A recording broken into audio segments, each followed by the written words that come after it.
I never thought I would say this in my lifetime, but the United States has surrendered to radical jihadists hell-bent on waging a holy war against the world.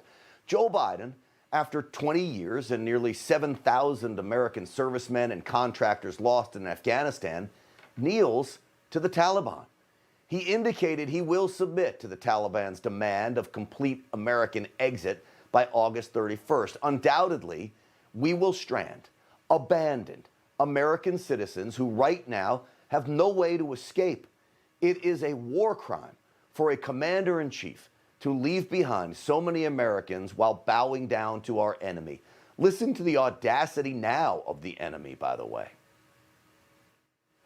They have opportunity, they have all the resources, they can take all the people that belong to them.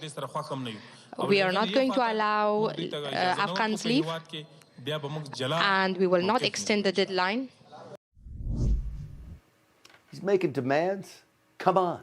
Since when does a goat-herding warlord intent on killing anyone who does not subscribe to radical Islam, since when does he get to call the shots against the most powerful nation in the world?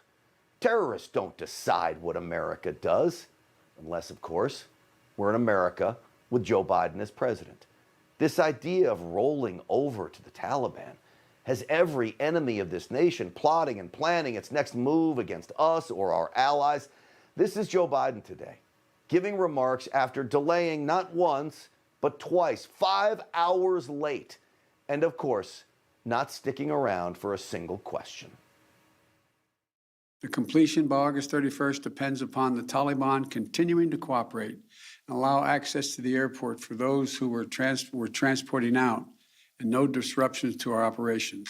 We must all work together to resettle thousands of Afghans who ultimately qualify for refugee status. The United States will do our part. Again, more importation of poverty and begging of our enemy. We're not working with the Taliban. You think they're going to work with us? You're an idiot, sir. 15 minutes that speech went on for. No questions and a lot of begging. What we didn't get was a single mention of the stranded Americans, only about Afghan refugees who are about to flood this nation. Where is the outrage? Even amongst Democrats, shouldn't there be outrage?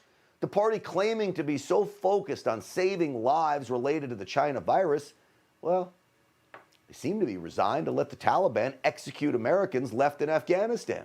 Why is there still no will to save those lives still left behind? I think it's very unlikely, given the number of Americans who still need to be evacuated, the number of SIVs, the number of others who are members of the Afghan press, civil society leaders, women leaders. It's hard for me to imagine all of that can be accomplished between now and the end of the month. Not that we give a shiff about what he has to say, but he's on the Intelligence Committee, and you can see there he doesn't really seem to care either that we will not meet the deadline of August 31st that Joe Biden has accepted. It's insanity. Republicans, thankfully, finally responded today with a strong message to Joe Biden and his very weak military generals. At no time should America ever bend or allow the Taliban to tell us when we have to stop bringing Americans out. We should stay until every single American is able to get out of Afghanistan.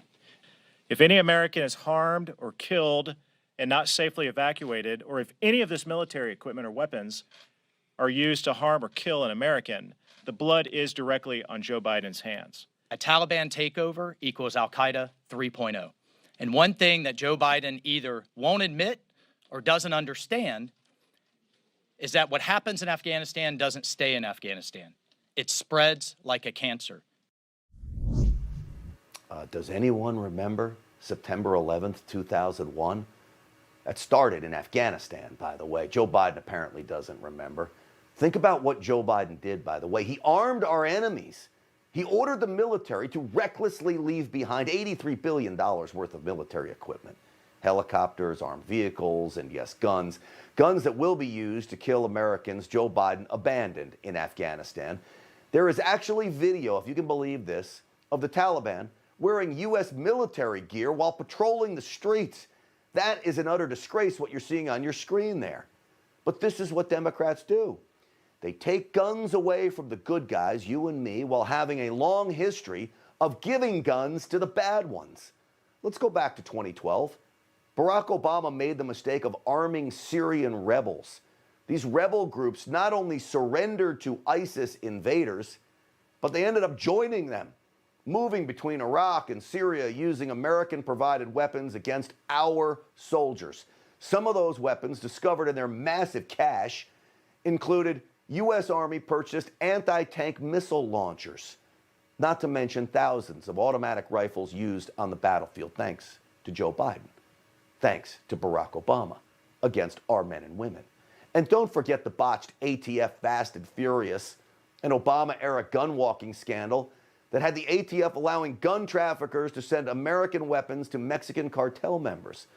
The goal was to track the weapons down in an expectation that arrests would follow. They really never did. Instead, the cartels used the guns to kill Americans. Lots of them, including Border Patrol agent Brian Terry. If history tells us anything, handing over our weapons to the Taliban will have disastrous ramifications, and Joe Biden kneeling before the Taliban will only empower them. Listen to Jen Psaki today admit Americans can be left in Afghanistan after the deadline. Our commitment continues to be to U.S. citizens. If they want to leave, we will help get them out. No matter what the date. Again, we expect there could be some, but I'm not going to get into it further. Go ahead. Of course they don't want to get into it further because they're war criminals. They know they're going to leave Americans stranded there after this deadline. The White House doesn't care. Again, it's a war crime for a commander-in-chief to allow all of this to happen. All of it, though, is taking a real human toll on Americans, on Afghan partners left behind. Look at these two young children. None of this is any fault of their own. Somehow left behind by their parents fleeing the chaos. And it takes an Afghani in the crowd to send, well, a very clear message to Joe Biden. Mr. Biden, you did this, you planned this, you made the deal with the Taliban. This is the consequences of it. This is the repercussions of it. Mr. Biden, it's your ill calculation. You were against Trump, now we are against you. That man, Joe Biden ought to listen to.